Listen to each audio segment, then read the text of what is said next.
Hello class 4 students. Today we will do question answer and exercise of chapter 12 Young Kalam. So come on, let's start it.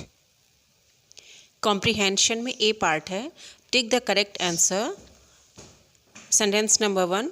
Abdul Kalam was the 11th president of India. 11th B option पे टिक करिए. Second, Kalam designed India's first rocket called SLV-3 जिसमें option A correct है.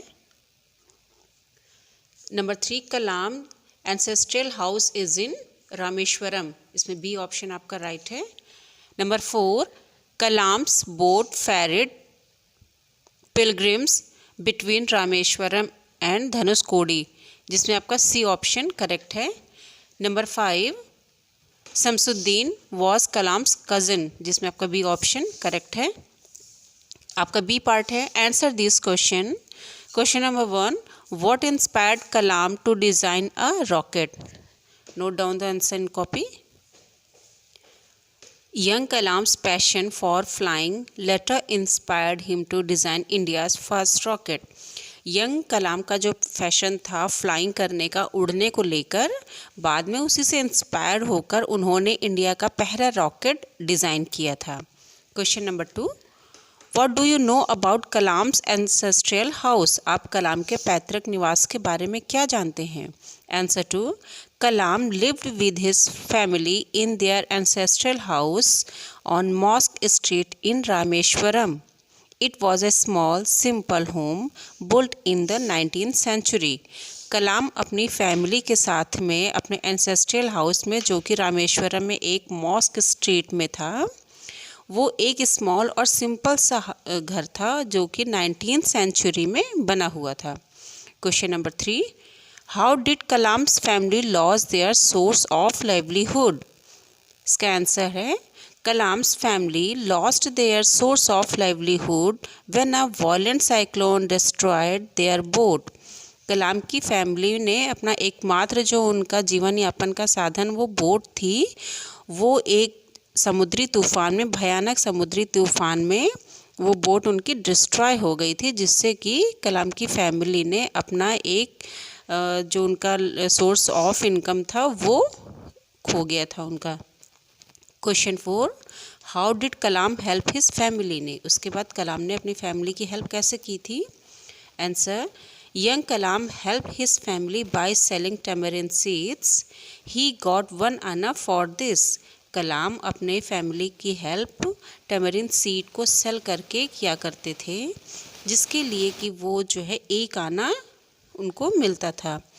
ही also started selling Tamil newspaper to earn more money. वो इसके साथ में उन्होंने Tamil newspaper को सेल करना स्टार्ट कर दिया था और मनी को अर्न करने के लिए. Question number 5, why was there a great demand for the newspaper that Kalam help sell? जिस न्यूज़पेपर को कलाम सेल करने में हेल्प करते थे, उसको उस न्यूज़पेपर की उस टाइम पे इतनी ज़्यादा डिमांड क्यों थी? Answer, there was a great demand for Tamil newspaper because people wanted to know about the Indian freedom struggle and the latest developments in the second world war. Kalam जिस न्यूज़पेपर को cell करने में help करते थे, उसकी उस टाइम पे बहुत ज़्यादा डिमांड इसलिए थी क्योंकि लोग इंडियन फ्रीडम स्ट्रगल के बारे में जानना चाहते थे और जो सेकेंड वर्ल्ड वॉर के बाद में जो भी डेवलपमेंट जो है हुए थे, उनके बारे में भी लोग जानने को उत्सुक थे. Question number 6, what did Kalam cherish the most? किस चीज़ से कलाम को सबसे ज़्यादा खुशी मिलती थी? Answer, it was the joy of being able to care for his family that Abdul Kalam cherished the most. कलाम को इस बात की खुशी सबसे ज़्यादा होती थी कि वो ज़रूरत के समय अपने फैमिली की हेल्प वो कर पाए थे. इस बात की खुशी कलाम को सबसे ज़्यादा थी. C part, read these and answer the questions. Sentence number 1, He keenly observed a fledgling perched on a boat trying to fly. जिसमें आपका क्वेश्चन 1 है, Why do you think the person keenly observed the fledgling? आइए इसका answer note करते हैं। कलाम keenly observed the fledgling perched on the board because he also wished to fly like a bird. कलाम उस baby bird को जो कि board पर उड़ने की कोशिश कर रही थी, वो इतने ध्यान से इसलिए ऑब्जर्व कर रहे थे क्योंकि कलाम उस बर्ड की तरह ही उड़ना चाहते थे। Question B, what did the fledgling do after this? जो बेबी बर्ड था उसने उसके बाद क्या किया? Answer B, it slowly spread its wings, fluttered for a while and shot up into the sky. जो बेबी बर्ड था उसने अपने पंखों को धीरे धीरे फैलाया, फिर उसके बाद उसने धीमे धीमे कोशिश करके वो ऊपर आसमान की तरफ उड़ गई। आपका सेकंड सेंटेंस है, it a small simple home built in the 19th century, जिसमें आपका क्वेश्चन 1 है, whose house was it? Answer इसका, it was Kalam's ancestral house, ये कलाम का पैतृक निवास था। Question B, where was it? Answer, it was in Rameswaram on a mosque street, ये रामेश्वरम में एक मॉस्क स्ट्रीट में था। Sentence number 3, he was paid 1 anna for this, जिसमें आपका क्वेश्चन 1 है, what was he paid for? वो किस चीज़ के लिए उनको पे किया जाता था? Answer, he was paid for selling the tamarind seeds, उनको 1 आना टेमरिन सीड्स को सेल करने के लिए मिलता था या पे किया जाता था। Question B, what else did the person do to earn more money? वो पर्सन और मनी को अर्न करने के लिए क्या करता था?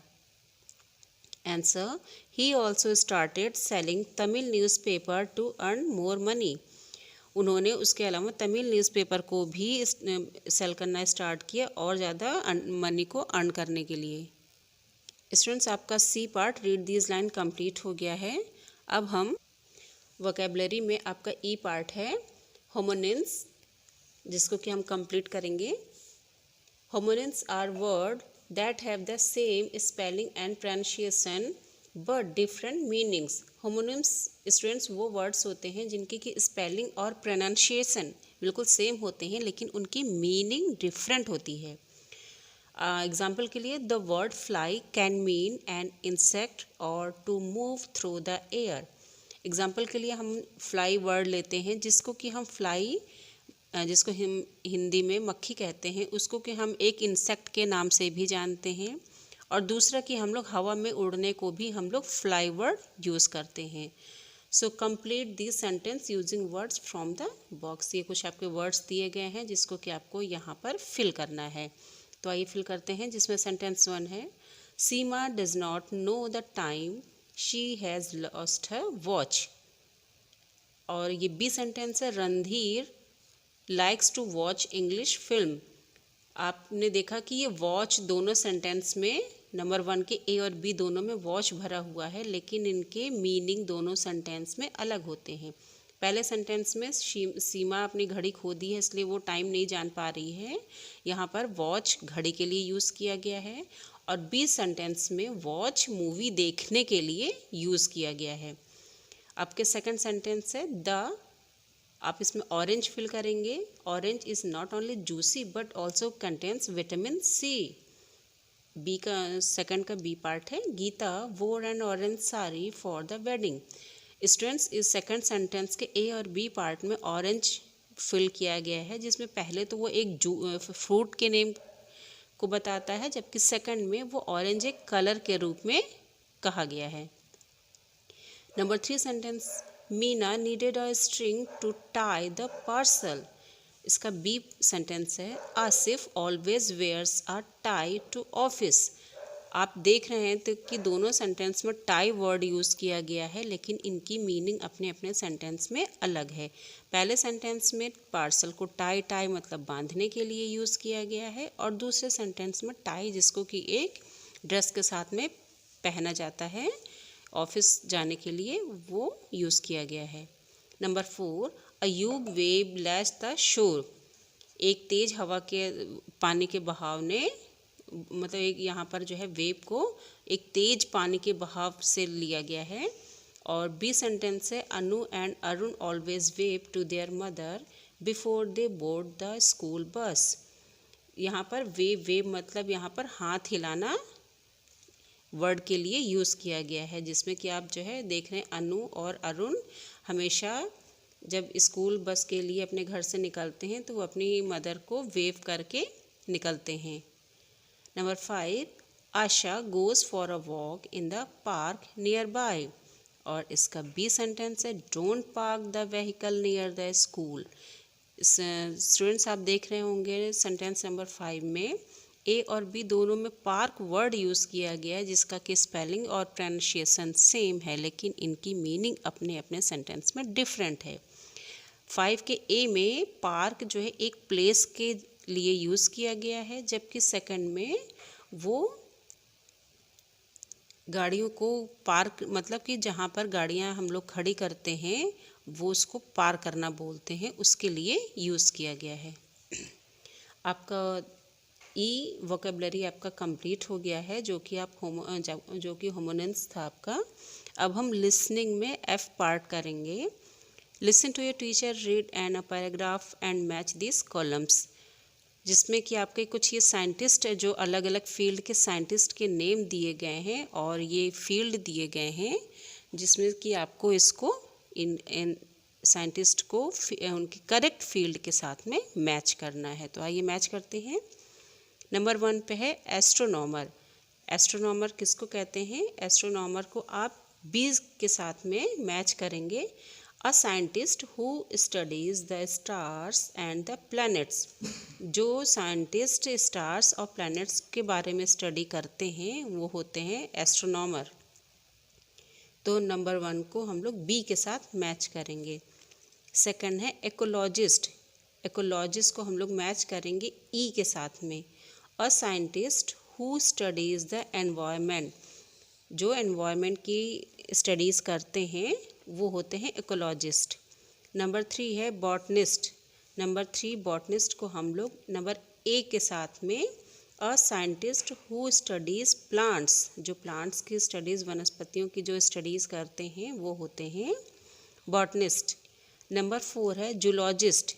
नंबर 4 को हम लोग सी नंबर के साथ में मैच करेंगे। C sentence a scientist who studies animals. जो एनिमल्स या जानवरों के बारे में स्टडी करते हैं वो होते हैं जूलॉजिस्ट। नंबर 5 है जियोलॉजिस्ट। नंबर 5 जियोलॉजिस्ट को हम लोग D sentence a scientist who studies the earth. पृथ्वी के बारे में जो रिसर्च या स्टडीज़ करते हैं वो होते हैं जियोलॉजिस्ट। सो स्टूडेंट्स, आपका चैप्टर 12 के क्वेश्चन आंसर और एक्सरसाइज मैंने कंप्लीट करवा दिए हैं।